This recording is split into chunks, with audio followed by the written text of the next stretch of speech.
নমস্কার বন্ধুরা, কেমন আছেন সবাই? আমার চ্যানেলে আপনাদের সবাইকে স্বাগত। আপনারা ইলিশ ভাপা বেগুনের পাতলা ঝোল খেয়েছেন, কিন্তু আমার মতন এইভাবে একবার দক্ষিণে ইলিশ বানিয়ে খান। অসাধারণ লোভনীয় একটা তরকারি।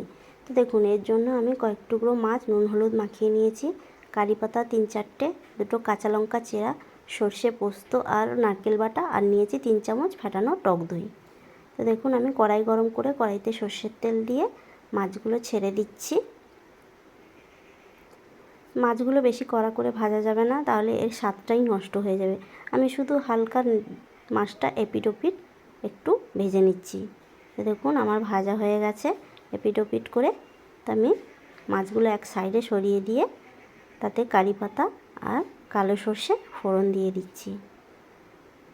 তো কারি পাতা আর সর্ষেটা ফোড়নে একটু ভাজা ভাজা হয়ে গেছে। আমি ফেটানো টক দইটা দিয়ে একদম লো আছে বেশ ভালো করে নাড়িয়ে নেব, যাতে না ছানা পাকায়। তো দিয়ে আমি পরিমাণ মতন, দেখুন, সর্ষে লঙ্কা নারকেল বাটা দিয়ে আর দিয়েছি পরিমাণ মতো নুন আর হলুদ দিয়ে শিল ধোয়া জল আর পরিমাণ মতন জল দিয়ে ঢাকনা দিয়ে ফুটিয়ে নেব 3 মিনিট। তো 3 মিনিট পরে দেখুন, আমি ঢাকনা সরিয়ে দেখছি ঝোলটা প্রায় মরে এসছে। এই অবস্থায় আমি দুটো চেরা কাঁচা লঙ্কা ছিল, ওটা দিয়ে দিচ্ছি।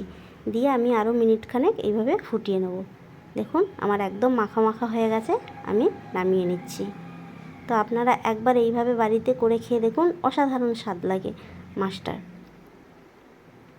তো আমাদের এখানে জনপ্রিয় এটা খাবার, তো খুবই ভালো লাগে। আপনারা অনুরোধ রইল একবার বাড়িতে করে খেয়ে দেখবেন। তো রান্নাটা যদি ভালো লেগে থাকে চ্যানেলটিকে একবার লাইক শেয়ার ও সাবস্ক্রাইব করে দেবেন। ধন্যবাদ।